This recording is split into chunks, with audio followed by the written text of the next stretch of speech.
Hello, welcome to the second SEM Generic English course. I am Dr. Vidya Patil, serving as Associate Professor of English at Government First Grade College for Women, Bidar.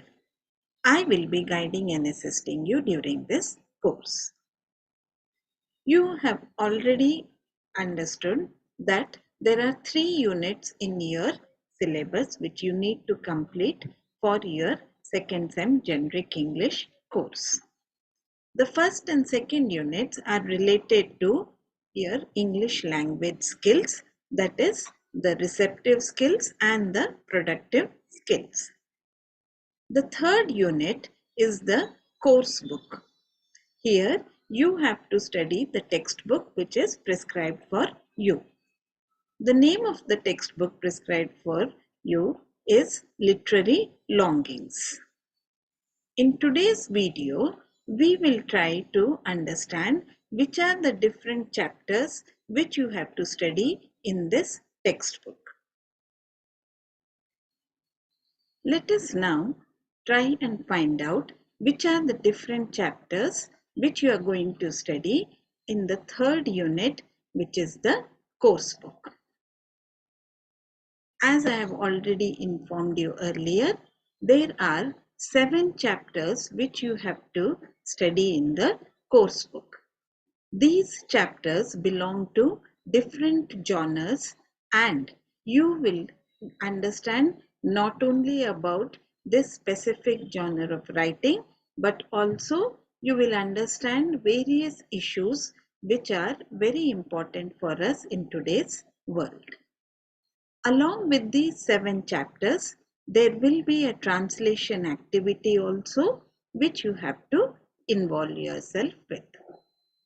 Let us now understand more about each of these chapters which you are going to study. The first chapter is titled My Vision for India.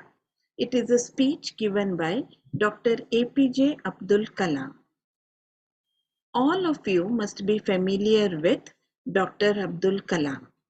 He was a person who was not only a great political leader but also a very effective teacher and writer. He is one of the greatest scientists of modern India. He has played a very important role in nation building and will be remembered forever for this. My Vision for India is a speech delivered by India's former President Dr. APJ Abdul Kalam at the Indian Institute of Technology, Hyderabad on 25th May 2011. In this speech, Abdul Kalam gives us a roadmap to prosperity.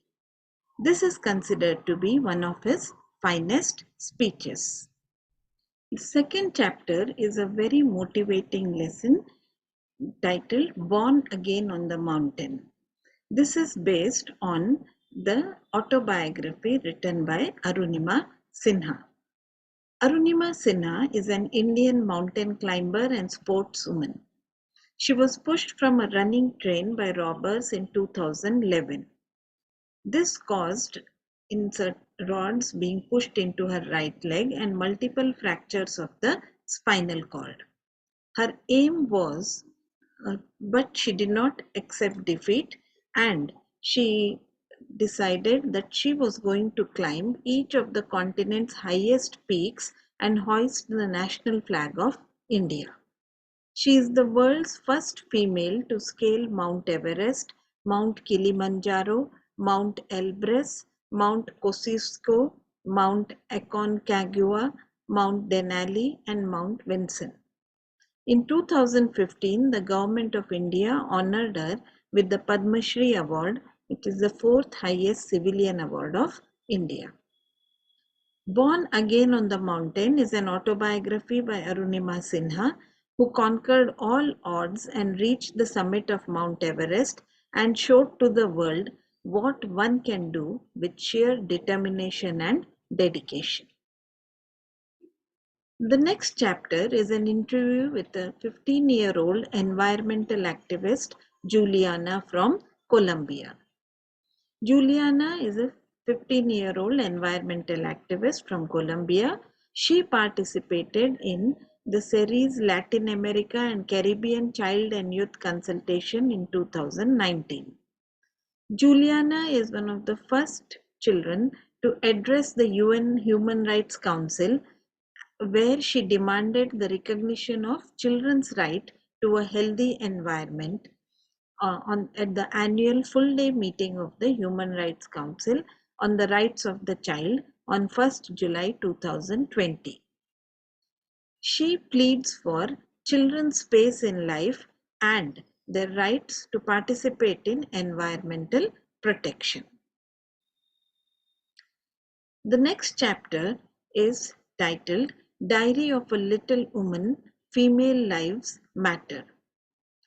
Shilpa Krishnan, who has written this, is a freelance writer, editor, and storyteller. She has a wide range of interests and writes on various topics such as gender, culture, lifestyle, literature, alternate living, education, narrative reporting, and stories in small towns.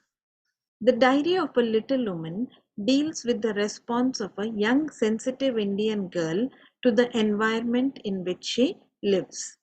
It basically deals with female infanticide. The writer Shilpa Krishnan is a champion of feminine rights. The fifth chapter is titled Parda Nashi. It is a poem written by Sarojini Naidu. Sarojini Naidu was not only an Indian political activist but also a well-known poet. She is a proponent of civil rights, women's emancipation, and anti-imperialistic ideas. Her work as a poet earned her the name the Nightingale of India or Bharat Kokila. This name was given to her by Mahatma Gandhi because of the color, imagery, and lyrical quality of her poetry. In the Bazaars of Hyderabad is a collection of her poems which was published in 1912 and is still considered to be one of her most popular poems. The Parda Nashi is a highly moving lyric which has been taken from the last section of the Golden Threshold. Sarojini Naidu presents an account of the life of a lady behind the veil and its short and long-term effects on her life. This poem is an indirect satire on the conservative attitude towards women and its horrible consequences. The next chapter is graphic narratives. In this chapter, you will be understanding a new genre where the story is being narrated through various images as in a cartoon strip. Chapter 7 is titled Phenomenal Woman, which is again a poem or a monologue by Maya Angelou. She was an American poet, memoirist, and civil rights activist. She has published 7 autobiographies, 3 books of essays, and several books of poetry, and is credited with a list of plays, movies, and television shows which have spanned over 50 years.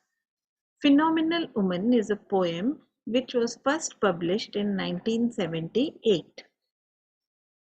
This poem rejects the narrow societal expectations of women and proposes an alternative perspective on what defines real beauty.